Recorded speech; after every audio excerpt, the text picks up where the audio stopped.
예수님의 제자 가운데서 요한은 미소년이었습니다. 다수의 학자들은 그가 형 야고보와 함께 예수님을 따랐을 때, 제자로 부름을 받았을 때 대략적으로 약 한 10대 후반 정도였다라고 추정을 합니다. 그러니까 12사도들 가운데서는 막내격이었습니다. 그의 이름 요한이라고 하는 이름의 뜻은 여호와께 은총을 받은 자, 그런 뜻입니다. 여호와의 사랑을 받는다, 여호와의 은총을 받는다. 그런데 요한은 그 이름답게 예수님께 참으로 많은 총애를 받았던 제자이기도 합니다. 어쩌면 워낙 어려서 예수님을 쫓았기 때문에 아마도 이것저것 신경이 많이 쓰였을 것입니다. 애처로웠을 것입니다. 막둥이니까 아무래도 많이 챙겨주셨을 것 같습니다. 그런데 이 요한복음을 기록하고 있는 이 요한은 정작 자기 자신의 이름을 이 전면에 내세우면서 기록하고 있지는 않습니다. 애써 자기의 이름을 다른 별칭으로 소개를 하면서 자신을 숨기고 있습니다. 요한복음 21장 7절입니다.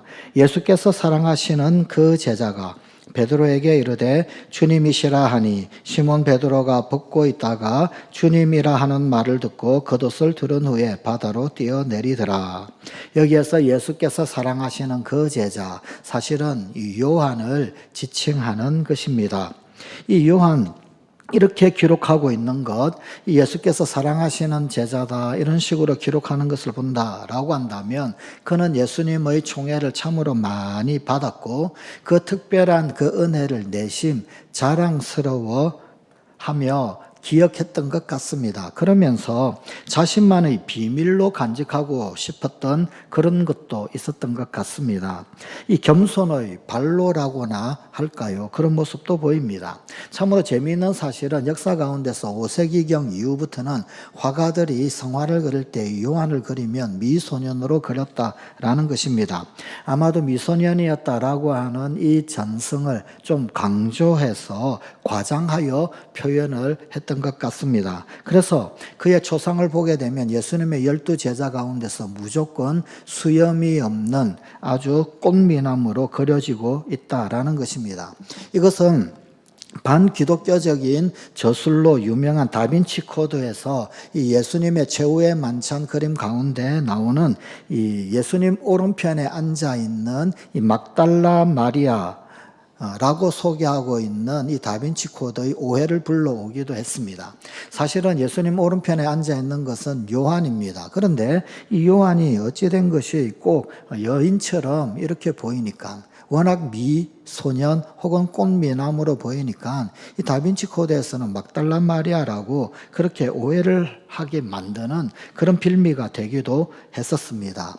이 요한은 예수님의 12제자 중에 막내였다 하는 것에 불구하고 이 초대교회 가운데서 참으로 중요한 위치에 중요한 위상을 차지하고 있었습니다. 성령 강림 이후에 한동안은 이 베드로와 요한은 늘 함께 다닙니다. 베드로의 오른팔격이기도 했더라라는 것입니다. 그러기에 사도 바울은 이 요한을 지칭하여서 교회의 기둥이라고 소개를 합니다. 갈라디아서 2장 9절입니다.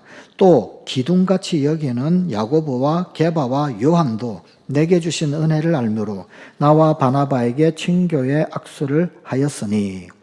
이쯤 되니 왜 이 야고보와 요한이 예수님께서 예루살렘으로 올라가시는 길 가운데서 주의 나라가 임할 때 하나는 주님 오른편에 하나는 주님 왼편에 하나는 영의정 하나는 좌의정 되게 해 주십시오 그렇게 청을 했는지 이해가 갑니다. 사실 가능성이 있으니까 얘기를 한 것입니다.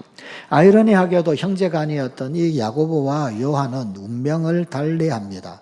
야고보는 예수님의 12제자 가운데서 가장 먼저 죽음을 맞이하는, 가장 먼저 순교하는 영예를 얻었습니다. 하지만 이 요한은 순교하지는 않았습니다. 12제자들 가운데서 가장 오래 살았습니다. 그는 AD 60년대까지 살았다라고 전승됩니다. 이 야고보와 요한 형제에게 예수님은 똑같이 보아너게라고 하는 별명을 붙여주셨습니다. 우레의 아들, 혹 천둥의 아들 이런 뜻입니다. 여기에는 사연이 있습니다. 이 별칭을 얻게 된 것, 그것은 이 형제들에게 좀 불뚝불뚝하는 그런 성질이 있었기 때문입니다. 내막이 이러합니다. 어느 날 예수님께서 그 제자들을 데리시고 예루살렘으로 가는 길이었습니다. 사마리아를 지나서 예루살렘으로 가시려고 하는데 사마리아의 어느 동네에서 이 예수님 일행이 지나가지 못하도록 막아섰습니다. 못 지나가게 했습니다. 이 꼴을 당한 야고보와 요한이 가만히 있지를 않습니다. 분기탱천하여서 예수님께 이런 요청을 합니다. 누가복음 9장 54절입니다. 주여, 우리가 불을 명하여 하늘로부터 내려 저들을 멸하라 하기를 원하시나이까? 그런데 이 말에 예수님께서 야단을 치십니다. 야, 이런 너네들 좀 성질 좀 죽여라, 성질 좀. 원 성질이 그렇게 급했어야. 너희들은 보아너게야. 천둥의 아들이야. 우레의 아들이야. 너무 급해. 이렇게 급해가지고는, 이런 불뚝성질 가지고는 큰일 못한다. 하나님의 나라 일 못하는 법이야. 아직도 늦지 않았으니 사랑을 배워. 이제부터는 사랑을 배우는 거야. 사랑. 이 사도 요한은 이날의 창피를 가슴에 새겨둡니다. 보아너게, 우레의 아들, 예수님께서 붙여주신 별명입니다. 그런데 그때는 이 보아너게 매번 들을 때마다 사실 속이 상했습니다. 하지만 이 이름이 요한으로 하여금 사랑을 익히게 해 주었습니다. 그 뒤로부터 사랑의 사자만 나오면 메모를 합니다. 공부를 합니다. 사랑의 사자만 나오면 그래, 사랑 대색입니다. 그러면서 사랑 공부에 몰두합니다. 그 결과로 이 사도 요한은 사복음서 가운데서 아주 유일하게 예수님의 새 계명을 똑똑히 기록하고 우리에게 전해줍니다. 새 계명. 오늘 첫 번째 본문 말씀인 요한복음 13장 34절 말씀입니다. 새 계명을 너희에게 주노니 서로 사랑하라. 내가 너희를 사랑한 것 같이 너희도 서로 사랑하라. 이 새 계명은 마태, 마가, 누가복음에는 전혀 나오지 않는 계명입니다. 오직 요한만 새 계명이라고 똑똑히 명하고 있고 우리에게 전해주고 있습니다.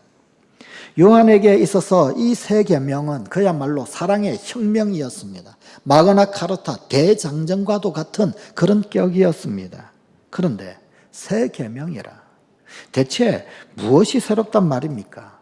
새롭긴 새로운데 그런데 또 가만 보니까 새롭지 않은 것 같기도 하고 예전에 들었던 것 같기도 하고 그러합니다.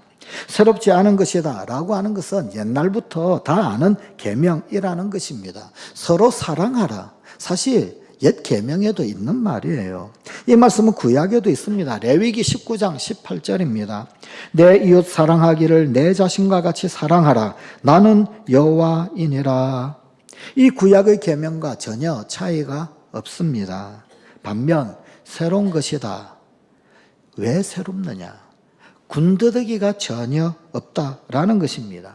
즉 10계명 때는 이것도 해야 되고 저것도 해야 하고 내용이 많아서 조금 헷갈렸는데 그런데 이제는 사랑하라 이 하나로 끝나는 것입니다. 복잡하게 생각하지 말자. 사랑하라. 서로 사랑하라. 아버지가 우리를 사랑한 것처럼 하나님 우리를 사랑하신 것처럼 그렇게 서로 사랑하라. 이것이 예수님이 우리에게 말씀하신 새 계명입니다. 이 시대에 참으로 절실히 필요한 것은 결국 사랑 하나입니다. 1계명, 2계명, 3계명, 4, 5계명, 10계명 쭉 나아가면서 껍데기는 잘 지켜도 사랑을 지키지 않으면 소용이 없습니다. 10계명은 잘 지켰는데 사랑을 행하지 못한 사람들, 그들이 바로 바리새인과 율법학자들이었습니다. 그렇다면 대관절 도대체 어떻게 이 새 계명을 깨달을 수 있을까요? 새롭지 않은 것 같은데 그런데 그것이 전혀 새롭게 되어지는 이 신비를 어떻게 알 수 있을까요? 어떻게 도대체 이것이 새 것이 되고 어떻게 이것이 사랑에 녹여지게 되는 이런 과정을 거칠 수가 있을까요? 아하, 내가 너희를 사랑한 것 같이 내가 너희를 사랑한 것 같이 이 부연 말씀에 뭔가가 있는 것 같습니다. 그렇다면 예수님은 제자들을 도대체 어떻게 사랑하셨을까요? 예수님은 요한에게 어떻게 사랑에 눈뜨게 해 주셨습니까? 아마도 이 물음에 사도 요한은 그 뇌리를 스쳐가는 수많은 장면들이 있었을 것입니다. 3년 동안 예수님과 함께 따라다니면서 그러면서 예수님의 눈빛, 예수님의 말투, 마음 씀씀이, 그리고 착한 사마리아인의 비유, 성만찬 제정에서의 그 예수님과의 추억들, 그리고 십자가상 무한 용서로서 몸소 보여주신 그 사랑의 절정, 원수 사랑 등등, 이런 것들이 그야말로 주마등처럼 떠올랐을 것입니다. 다른 제자들이 부러워할 만큼, 혹 시기 질투가 날 만큼 사실 이 예수님은 요한을 측근 3인방에다가 꼭 끼워 주셨습니다. 다른 제자들 안 데려갈 때도 베드로, 야고보, 요한 이 세 명은 꼭 데리고 다니시면서 이 요한을 3인방 가운데 반드시 끼워 주셨습니다. 다락방 최후의 만찬 자리에서는 예수님의 오른편에 이 요한을 앉히셨습니다. 요한복음 13장 23절입니다. 예수의 제자 중 하나 곧 그가 사랑하시는 자가 예수의 품에 의지하여 누웠는지라. 그때 이 요한은 일부러 예수님의 품에 기대는 그런 특권을 한껏 누렸습니다. 그분 가슴에 기대어 그분의 심장을, 그분의 고동치는 그 사랑의 고동을 그야말로 똑똑히 뜨겁도록 들었습니다. 그분이 얼마나 그를 사랑하는지를 그야말로 새록새록 느낄 수가 있었습니다. 세상에 요한처럼 가까이에서 우리 주님 예수님의 호흡을 나눈 사람이 또 있을까요? 세상에 요한처럼 가까이에서 우리 주님 예수님의 뜨거운 고동치는 심장 소리를 들은 사람이 또 있을까요? 세상에 요한처럼 그렇게 주님 가까이에서 그분의 품 가운데서 그분의 사랑을 느낀 자가 또 있을까요? 말이야 말고 말입니다.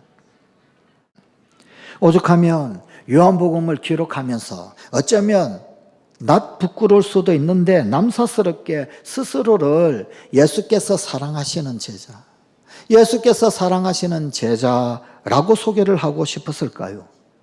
그분의 사랑에 대한 확신은 죽음의 위협 앞에서도 두려움을 몰아내었었습니다. 겟세마네 동산에서 그분이 체포되는 그 순간 얼떨결에 그도 다른 제자들처럼 함께 도망을 쳤습니다만 그러나 이내 다시 돌아올 수 있었던 것, 그것은 그분의 각별한 사랑 때문이었습니다. 그때 이 요한은 사랑은 모든 두려움을 이긴다, 사랑이 정말 용기를 준다라고 하는 사실을 깨달았습니다. 요한일서 4장 18절입니다. 사랑 안에 두려움이 없고 온전한 사랑이 두려움을 내쫓나니 두려움에는 형벌이 있음이라. 두려워하는 자는 사랑 안에서 온전히 이루지 못하였느니라. 어쨌거나 그 덕에 요한은 예수님이 재판받으시는 그곳까지 갔습니다. 뿐만 아니라 예수님께서 처형당하시는 그 십자가 현장 가운데 증인으로 서 있었습니다. 예수님의 십자가 처형을 고스란히 지켜볼 수 있었습니다.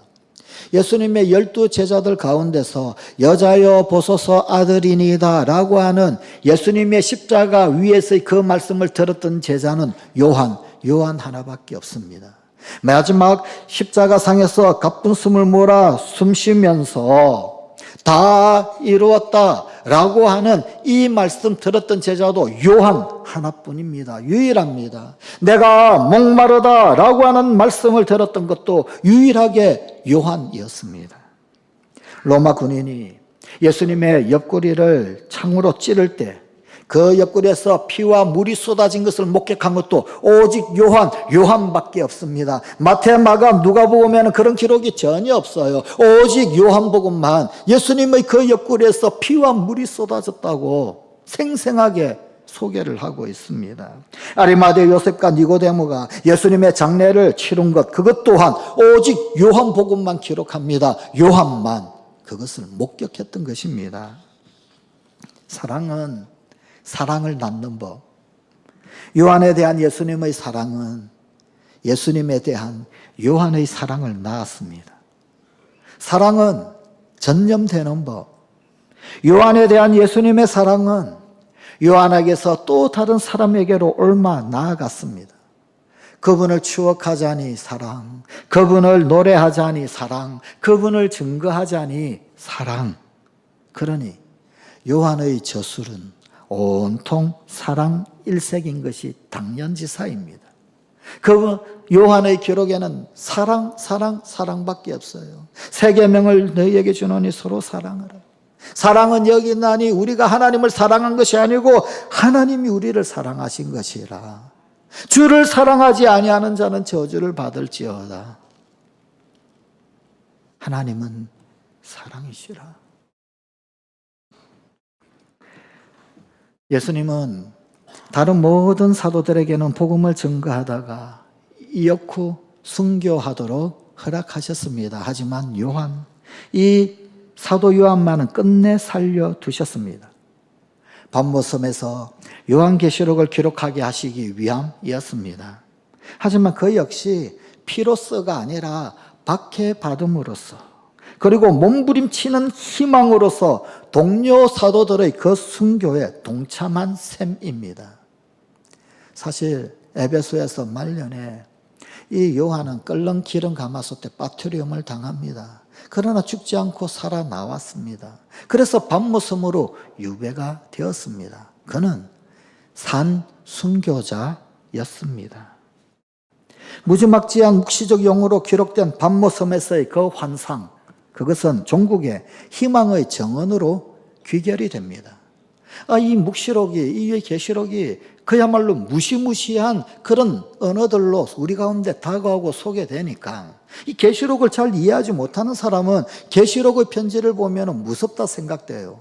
그 종말에 일어날 이 어마무시한 일들 가운데 어떻게 해야 하나 두려움이 생깁니다. 그런데 하나하나 차근차근 보면 사실 이 편지는, 이 묵시록은 희망의 약속이었습니다. 우리에게 희망을 주는 희망의 증언이었습니다. 그래서 이 계시록의 마지막 그 종국에는 희망의 증언으로 끝을 맺고 있습니다. 그 가운데 끝까지 신앙에 충실하면서 온갖 시련을 견뎌내고 있는 믿음의 사람들에게, 신앙인들에게 주시는 희망의 약속은 듣는 것만으로도 위로가 됩니다.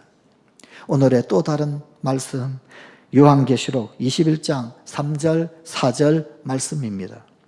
하나님이 그들과 함께 계시리니 그들은 하나님의 백성이 되고 하나님은 친히 그들과 함께 계셔서 모든 눈물을 그 눈에서 닦아주시니 다시는 사망이 없고 애통하는 것이나 곡하는 것이나 아픈 것이 다시 있지 아니하리니 처음 것들이 다 지나갔음이러라.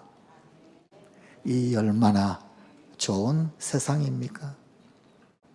눈물도 죽음도 슬픔도 아픈 것도 곡하는 것도 전혀 없는 세상.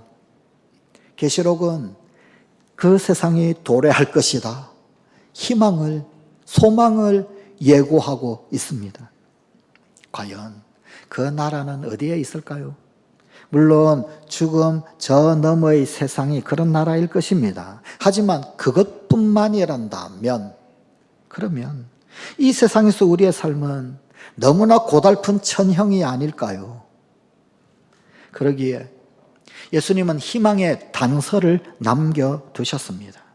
방금의 말씀에서 하나님은 친히 그들과 함께 계셔서, 하나님이 친히 그들과 함께 계셔서, 하나님이 친히 함께 계시니까 눈물도 없고 사망도 없고 애통하는 것이나 곡하는 것이나 아픈 것이 다시 없는 이 모든 것들을 누리는 조건문으로 제시되어 있음을 주목해야 합니다.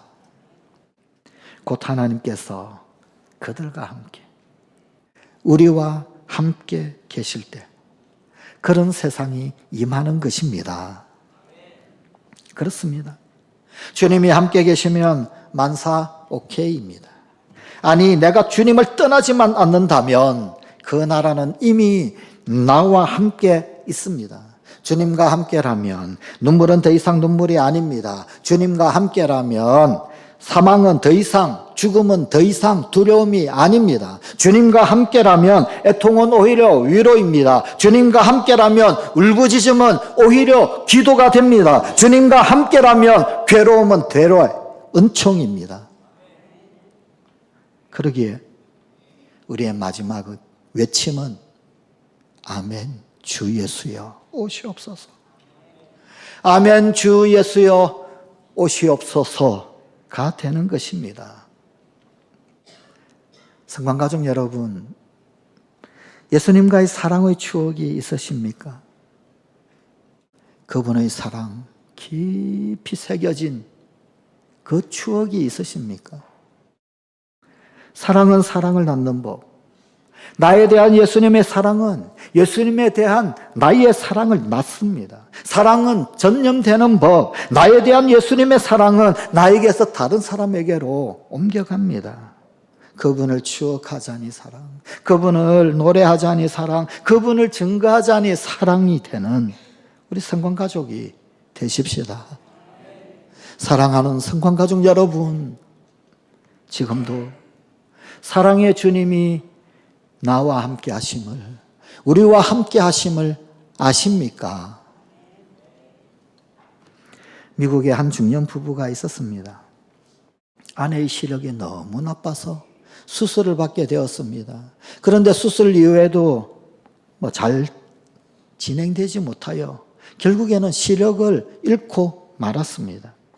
그 후 남편은 매일같이 아내를 직장까지 출근을 시켜주고 또 하루 일과가 끝나고 난 이후에는 아내를 데려다 오고 했었습니다. 그런데 어느 날 갑자기 남편이 아내에게 서로의 직장이 너무 머니까 이제 혼자 출근하라 그렇게 말했습니다. 이 말에 아내는 너무 섭섭했고 심지어 배신감까지 느꼈습니다. 그리고는 이를 악물고 살아야겠다라고 하는 결심을 한 후 다음 날부터 혼자 출근하기 시작했습니다. 지팡이를 짚고 버스를 타고 하면서 또 혹은 아니면 또 다른 어떤 경우 돌부리에 걸려 넘어지기도 하면서 울기도 하면서 혼자 다니는 훈련을 하기 시작했습니다. 그리고 어느 정도 익숙해진 2년. 어느 날 버스 운전기사가 이 부인에게 이렇게 얘기했습니다. 아줌마는 참 복도 많소.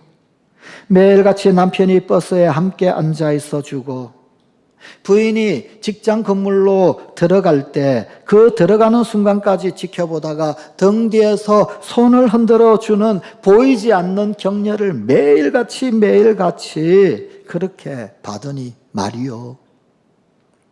이 말을 들은 부인은 그만 그 자리에서 울음이 터지고 말았습니다.